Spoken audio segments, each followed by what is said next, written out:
اللہ کے رسول کی 11 بیویوں میں اگر ہم نسب کے اعتبار سے، خاندان کے اعتبار سے اللہ کے رسول سے سب سے زیادہ قریب اگر کسی بیوی کو پاتے تو حضرت خدیجہ رضی اللہ تعالیٰ نے۔ ان کے والد اپنے خاندان کے سردار تھے، خویلد ان کا نام تھا، اور بہت بڑے تاجر تھے، بزنس مین تھے۔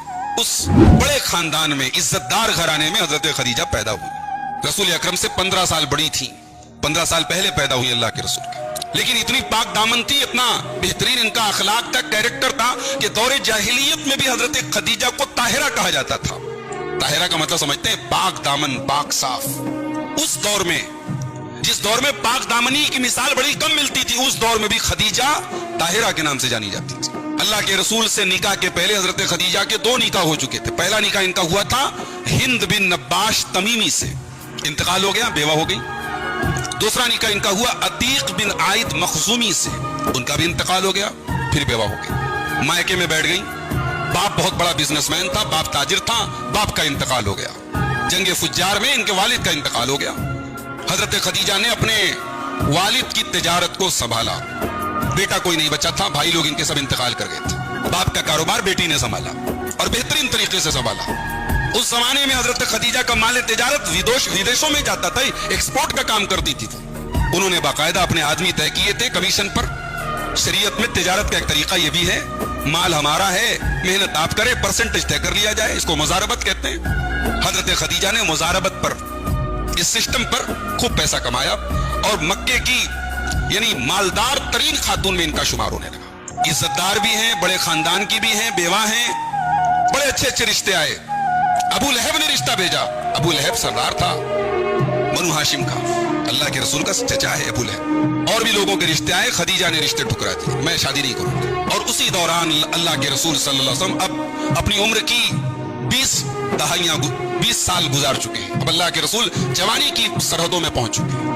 اللہ کے رسول کو احساس ہے کہ میرے چچا نے مجھے پالا ہے، پوسا ہے، اب چچا کا احسان اتارنے کا ٹائم آ رہا ہے۔ چچا سے تجارت کرنے کا ہنر سیکھا تھا اللہ کے رسول صلی اللہ علیہ وسلم نے۔ اب ملک شام کے سفر پہ اللہ کے رسول بھی تجارت کے لیے جانے لگے، مکے سے مال لے کر کے جاتے تھے اور وہاں جا کے سیل کرتے تھے۔ ظاہر ہے کہ اللہ کے رسول کا اخلاق نبوت کے اعلان کے پہلے بھی مکے میں مشہور تھا کہ اللہ کے رسول بڑے سچے ہیں، ایماندار ہیں۔ آپ کی تجارت بھی ویسی ہی تھی، ایسا نہیں تھا کہ اللہ کے رسول صلی اللہ علیہ وسلم ہماری اور آپ کی طرح ہیں کہ نماز تو بہت اچھی ہے، تجارت بہت گڑبڑ ہے۔ ہمارے یہاں کیا ہے بھئی، ایک آدمی کے تقوی اور طہارت کو ہم کیسے ناپتے ہیں؟ اس کے سجدے کے نشان سے ناپتے ہیں، مسجد میں اس کی حاضری سے ناپتے ہیں۔ فجر کی نماز میں آتا ہے، 5 ٹائم کا نمازی ہے، پرہیزگار ہے۔ ظاہر ہے پرہیزگاری کا ایک پیمانہ تو یہ ہے، نماز کی پابندی ضروری ہے۔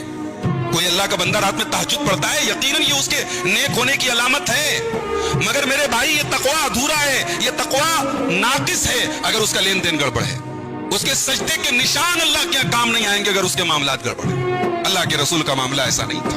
اللہ کے رسول نبوت کے اعلان کے پہلے بھی، جب نماز نہیں تھی، جب روزہ نہیں تھا، جب حج نہیں تھا، اس دور میں بھی اللہ کے رسول صلی اللہ علیہ وسلم اپنے لین دین کی صفائی، اپنی امانت داری، اپنی سچائی سے پورے مکہ میں فیمس ہو چکے تھے، مشہور ہو چکے۔ حضرت خدیجہ کے کانوں تک خبر پہنچی کہ کوئی نوجوان ہے مکے میں، بنو ہاشم گھرانے کا، کاروبار کرتا ہے، بزنس کرتا ہے، معاملات بڑے اچھے ہیں اس کے۔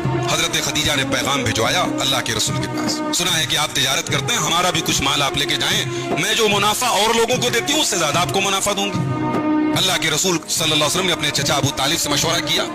چچا نے کہا ٹھیک ہے، اچھی بات ہے، بھئی وہ عورت نیک ہے، دیندار ہے، اگر وہ آفر کر رہی ہیں تو ٹھیک ہے، ان کا مال لے کر کے جاؤ، بزنس کرو۔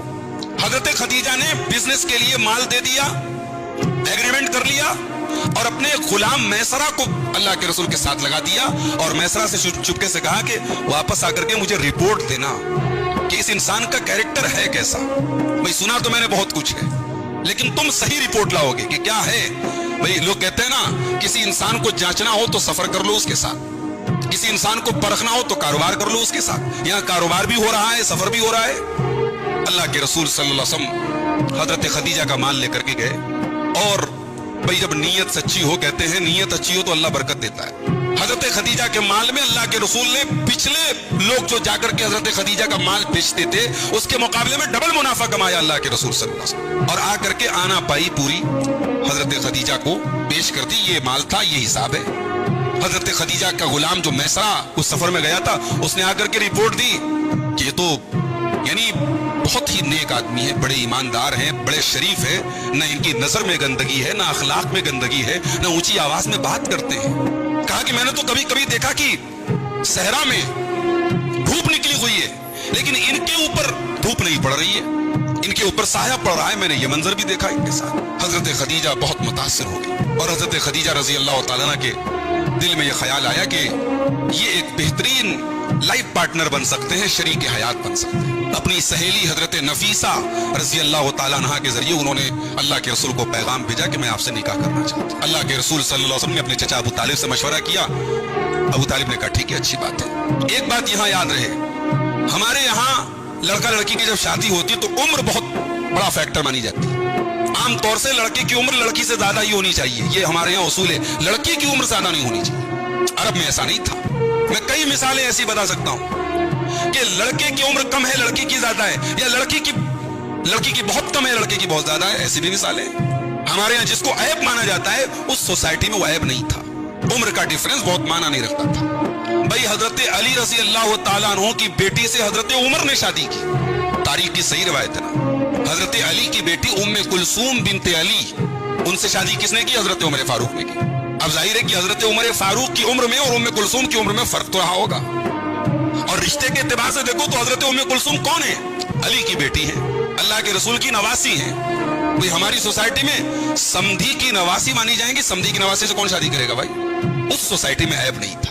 حضرت خدیجہ کا نکاح جب اللہ کے رسول کے ساتھ ہوا, حضرت خدیجہ کی عمر 40 برس اور اللہ کے رسول کی عمر 25 برس, 15 سال کا فرق ہے. اور ایسا بھی نہیں کہ اللہ کے رسول صلی اللہ علیہ وسلم کسی عورت کو طلاق دے چکے ہوں یا بیوی مر چکی ہو, ایسا بھی کوئی معاملہ نہیں. پہلی شادی ہے, کنوارے ہیں اللہ کے رسول. ہمارے ہاں یہ تو مطلب امپاسبل بات ہے بھائی کہ کوئی کنوارے لڑکے کی شادی کسی بیوہ عورت سے ہو جائے. بیوہ مطلب اس کی شادی کسی متعلقہ کسی ایسے آدمی سے ہوگی جو کسی کو طلاق دے چکا ہو یا بیوی مر چکی ہو. یہ سب اصل میں ہمارے یہاں جو کلچر ہے نا شادی بیاہ میں, ہم لوگ عبادت میں مسلمان ہیں, روزے میں مسلمان ہیں, نماز میں مسلمان ہیں, مگر شادی بیاہ میں کہیں نہ کہیں جس معاشرے میں ہم رہتے ہیں غیر مسلموں کا کلچر ہم نے جانے انجانے میں ہم نے قبول کر لیا ہے. ہمارے دماغ میں بھائی ہمارے سماج میں ایک سے زیادہ شادی بہت بڑا گناہ ہے. کیوں ہے؟ عرب میں تو نہیں ہے. صحابہ کرام کی سیرتیں آپ اٹھائیں, کوئی ایک صحابی آپ کو شاید ایسا ملے جس کی ایک بیوی ہو, 2 3 4 بیویاں ہیں سب کی. ہمارے یہاں کوئی اگر کسی کی دوسری بیوی کا پتہ لگ جائے کہ بھائی فلاں نے دوسری شادی کی ہے, وہ لاگ اپنی بیوی کو اچھے طریقے سے رکھتا. سماج کی نظر میں بھائی آدمی گڑبڑ ہے, 2 بیویاں ہیں. کلچر ہم نے بدل ڈالا ہے. 15 سال بڑی عورت اور بیوہ عورت اور ڈبل بیوہ جس کے 2 شوہر انتقال کر چکے ہیں, اس سے اللہ کے رسول نے شادی کی. اب جب شادی ہوئی, اللہ کے رسول صلی اللہ علیہ وسلم تجارت ابھی بھی کر رہے ہیں. پھر دھیرے دھیرے اللہ کے رسول صلی اللہ علیہ وسلم کو اپنے آس پاس کے ماحول سے ایک نفرت ہو رہی ہے. ہر طرف دیکھ رہے ہیں زنا ہو رہا ہے, شراب پی جا رہی ہے, میلے ٹھیلے ہو رہے ہیں, ناچ گانا ہو رہا ہے, شرک ہو رہا ہے. اللہ کے رسول صلی اللہ علیہ وسلم اس ماحول سے بیزار ہیں, مگر ابھی اللہ کی طرف سے کوئی راستہ آپ کو بتایا نہیں گیا ہے کہ اس ماحول سے کیسے نپٹا جائے. یہ غلط ہے تو صحیح کیا ہے, یہ ابھی اللہ کے رسول کو بتایا نہیں گیا ہے. اللہ کے رسول صلی اللہ علیہ وسلم اپنے گھر سے کئی کلومیٹر دور غار ہرا میں جاتے تھے, تنہائی میں اکیلے بیٹھے رہتے تھے, گھنٹوں بیٹھے رہتے تھے. ظاہر ہے ایک آدمی اگر گھنٹوں کہیں اپنے گھر سے دور جا کر کے بیٹھے گا, اس کی جو مصروفیات ہیں, جو کام دھندا ہے, جو تجارت ہے, وہ متاثر ہوگا. حضرت خدیجہ رضی اللہ تعالیٰ عنہ جو ایک تاجر پیشہ خاتون تھی, بزنس وومن تھی, انہوں نے ایک بار بھی اللہ کے رسول کو ٹوکا نہیں کہ آپ ایسا کیوں کر رہے ہیں. وہ جانتے تھے میرے شوہر غلط نہیں ہو سکتے. شوہر کا ساتھ دیا, شوہر کا سپورٹ کیا. کئی بار ایسا ہوا شوہر کے پیچھے پیچھے گئی, شوہر کو لے جا کے کھانا دیا.